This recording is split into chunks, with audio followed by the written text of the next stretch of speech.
So, for today's poem, we're going to be doing Charge of the Light Brigade. The poem was written in 1854 by Alfred Lord Tennyson. It's important to note when you're studying this poem that this poem is set during the Crimean War, seeing British troops fighting against Russia.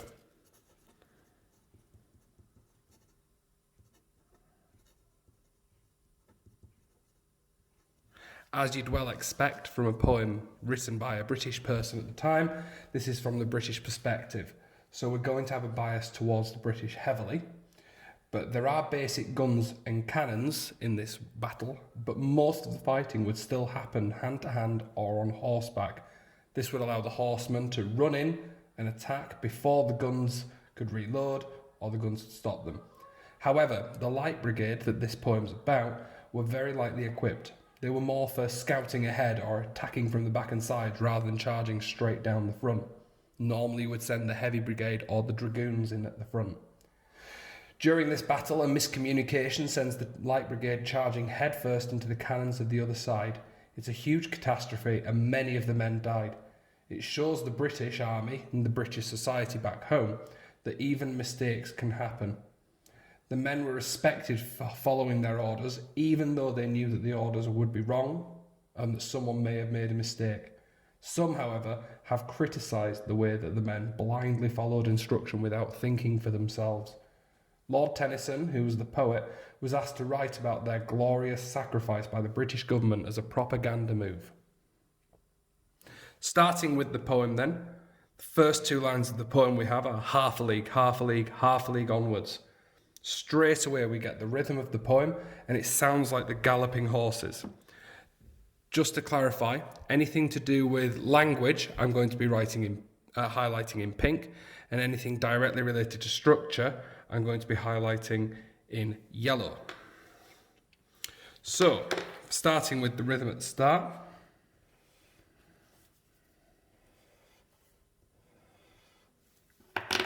The note I would ask you to put on here would be for the rhythm, and that it is like galloping horses.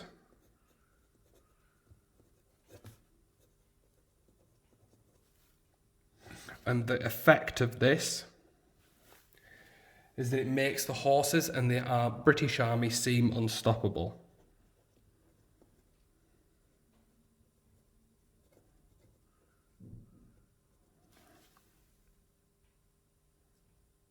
Moving on, we start to see some of the structural features of this poem. Now, it's a very interestingly structured poem into 6 stanzas.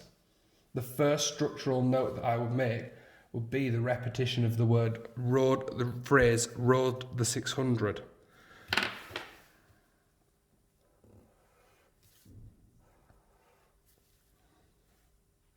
This occurs throughout the poem.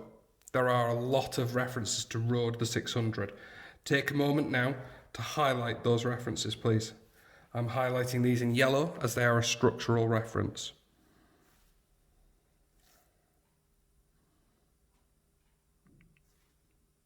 Later on, we'll make a note about the change in the structure over here. So we've got first half of the poem in the first 3 stanzas. We have 4 mentions of rode the 600. You'll notice in the second half of the poem, it changes from rode the 600 to not the 600, left of the 600, and the noble 600. I'll talk more about those as we move through the poem. Looking forwards, here we have the word, on line 3, we have the word death. Now the death here, straight away, the fact that we have the valley of death as well, gives us a sinister reference. And tone. This warns the reader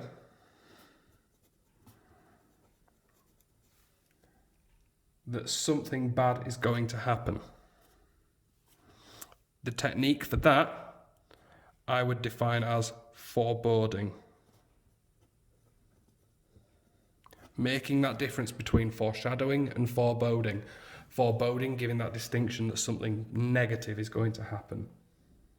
The repetition here of rode the 600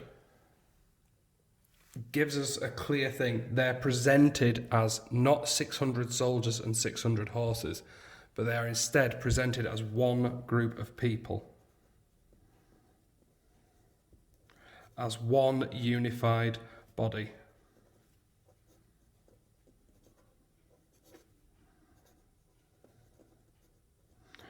That shows the unity of the soldiers.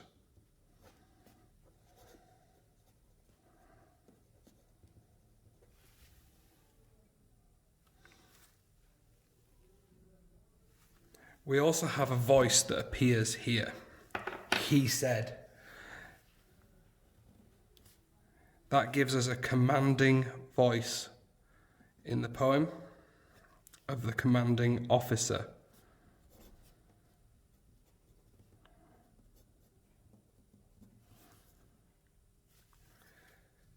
That officer then carries on speaking, repeating what he said. So he said, "Forward the light brigade, charge for the guns." And then starting the second stanza, we have "Forward the light brigade." Was there a man dismayed? Not though the soldier knew someone had blundered. We have this first mention that someone has made a mistake. Here, in "Was there a man dismayed? Not though the soldier knew someone had blundered." Here, this is the poet respecting the soldiers.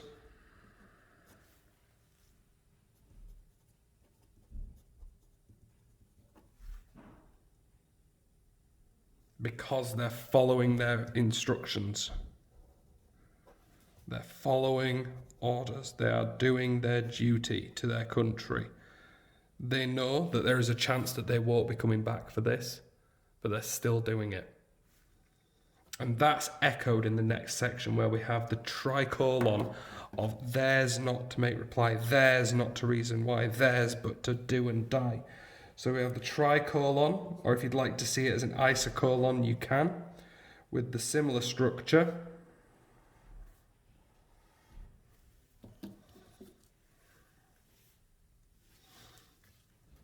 So that is tricolon and isocolon.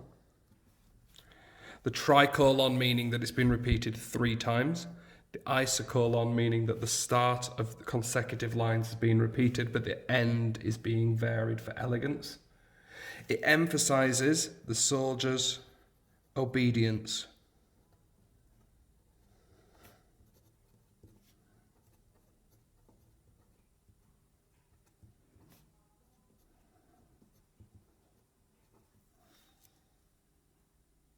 Again, we have this reference to the Valley of Death, a biblical reference.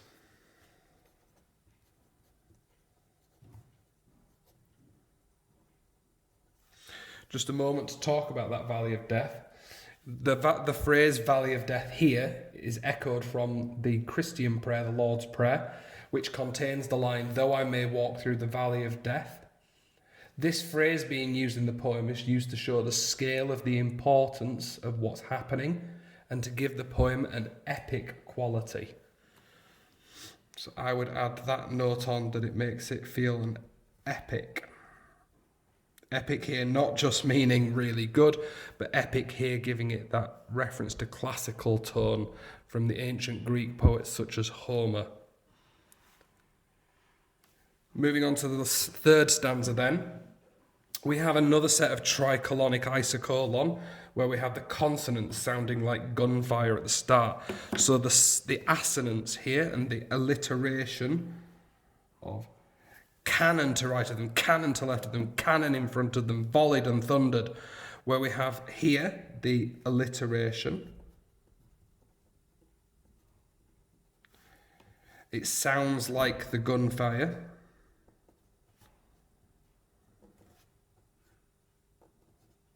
Because it sounds like the gunfire, you could also refer to this as onomatopoeia as well. The fact that we've got this repetition as well shows that it's incessant.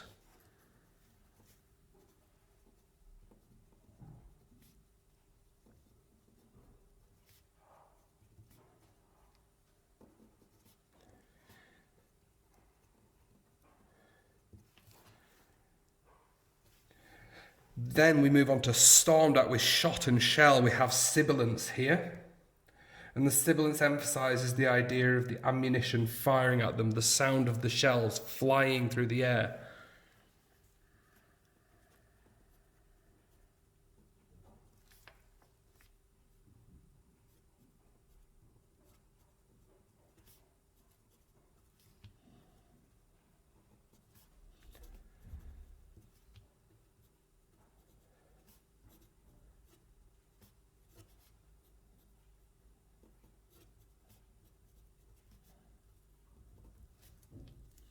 Just at this moment, I'm going to just draw a box in this bottom corner before I write over it. This is where we're going to record the themes of the poem and the key ideas to revise.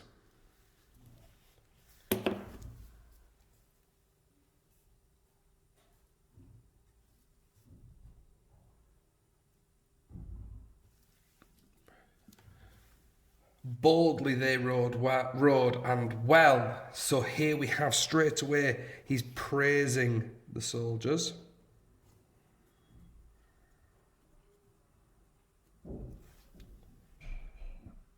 Into the jaws of death and into the mouth of hell.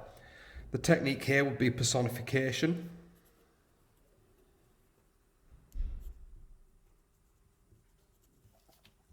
Somehow making death and hell feel like monsters, so it makes us feel like the men can't escape.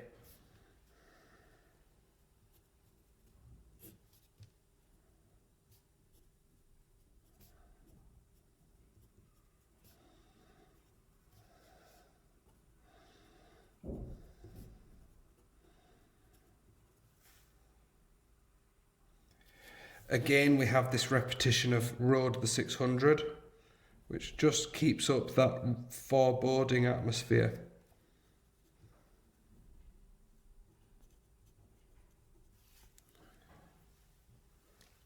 So moving on to the fourth stanza. Flashed all their sabres bare, flashed as they turned in air. We start with an isocolon again, with really strong image.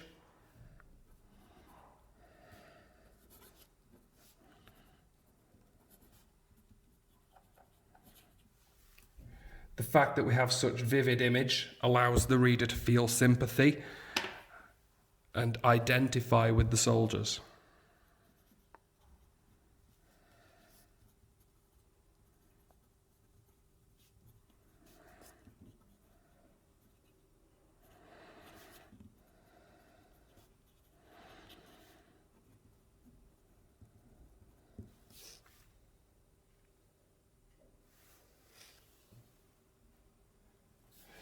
Next line, sabring the gunners there. We have it reminding us, horribly somewhat, that we have the violent language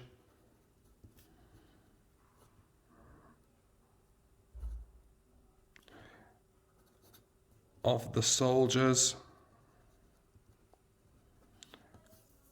fighting cannons with only sabres. And sabres, for those of you who aren't sure, are a type of sword. And then we have three really key verbs now. Several lines in this stanza all begin with verbs. And the verbs I would want to focus on here would be charging, plunged, reeled, and shattered. Those four verbs there, if I link all of those together. So those four verbs there emphasize the action and increase the pace of the poem.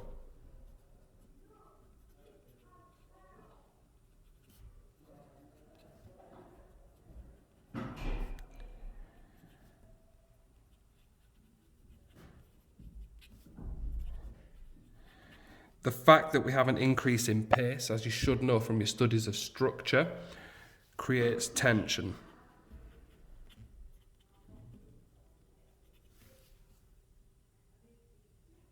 And then we have this wonderful line in the middle. All the world wondered. It's as if this charge of the Light Brigade is happening and the whole world is watching on live TV. And everyone's thinking, what on earth are they doing?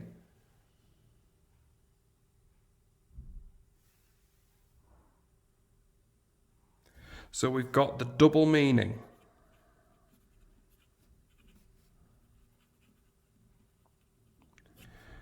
To question it or to be amazed by it.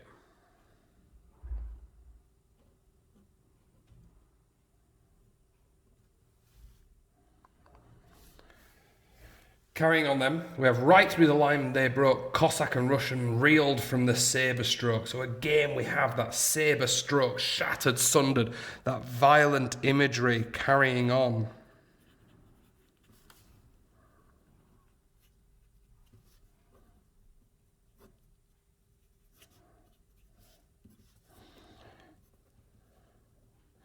And here we have this wonderful change with, but not the 600, which is a structural feature that we are varying the end of the stanza now.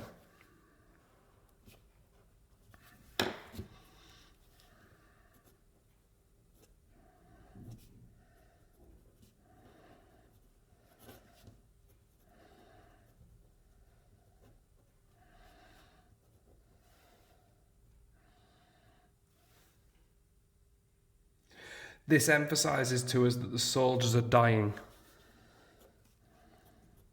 So I would just write that highlights death, which sounded unnecessarily dramatic there, really.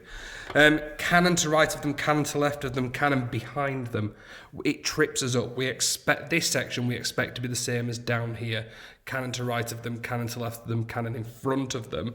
Now with this variation over here of cannon behind them, we have this elegance, this elegant variation within these lines, focusing on the word behind.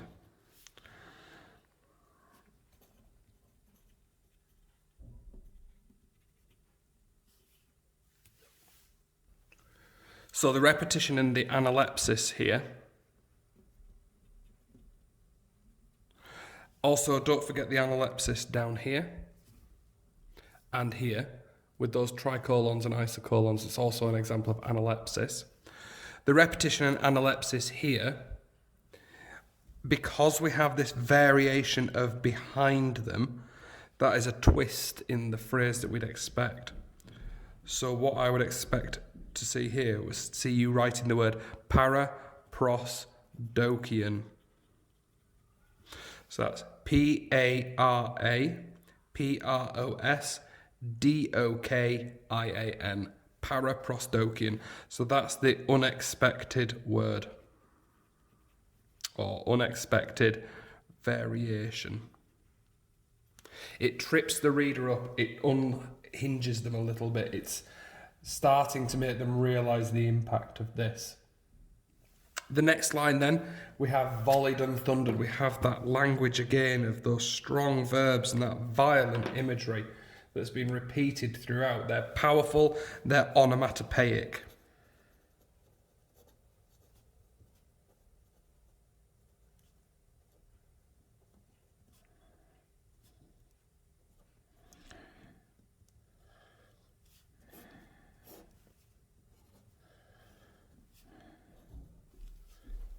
Stormed at with shot and shell, we've got more of that sibilance. We don't need to make a note, we've talked about sibilance already in that example. But then we have this, while horse and hero fell, they that had fought so well. We have this language that makes it seem and makes us realise just how much Tennyson is trying to admire. So we see the poet's admiration.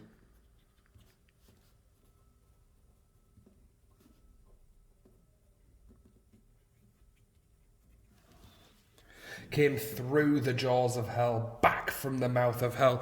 They've defeated the monster.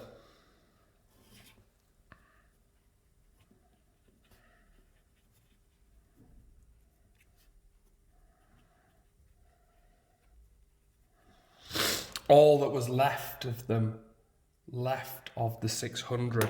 Here we have an interesting repetition of left of and left of. It makes us reminds us that the lives have been lost, and it gives the poem that sad tone.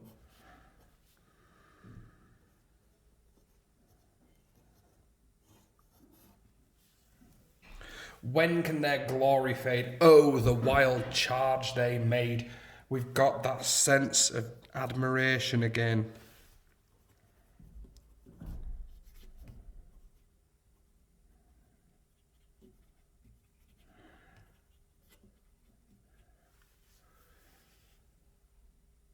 It also gives us a feeling of drama.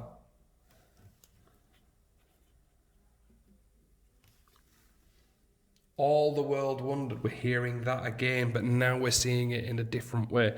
Perhaps up here it's more the confusion, perhaps down here it's more of they are wondering at them rather than wondering about them. And then finishing off with this elegant variation there with a command. Now it's interesting that we have the command to the reader to honour the Light Brigade, and this is where we start to see the propaganda part of the poem. So we have an imperative to finish off. So an imperative is a command verb. And the noble 600, that lasting positive impression.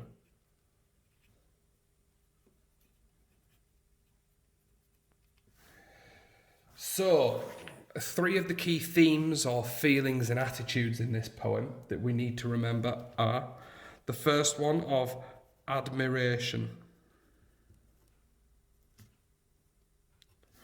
How the narrator admires the bravery and the sacrifice.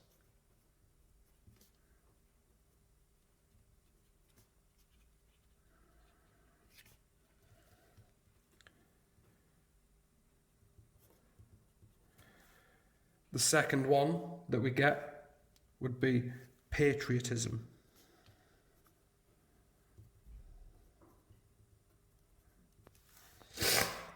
The patriotism here, because the men did their duty to their country, it's heroic. So did their patriotic duty, which is heroic. Third one would very much contrast the first two, which would be horror. And the horror that we have of the author, he's horrified by the violence of the battle.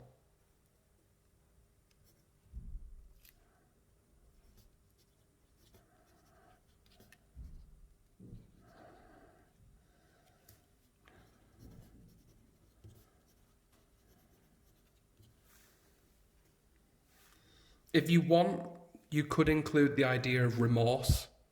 It's up to you if you want to do that. Now, up at the top of the page, in this section here, I'm going to give you the notes for the poems with which you could compare this, and the idea that you could compare them.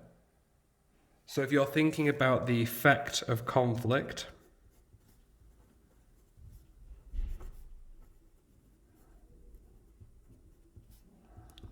some of the poems, which obviously we have yet to study, but they will become familiar later on, would be for poppies, or remains, or war photographer,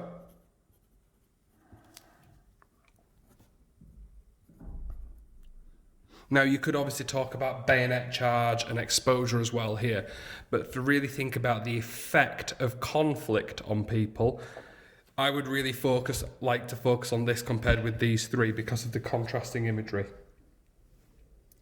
Also, bayonet and exposure, rather than thinking about the effect of conflict, they're better really when you're thinking about the reality of war. So, like I said, I would put bayonet charge.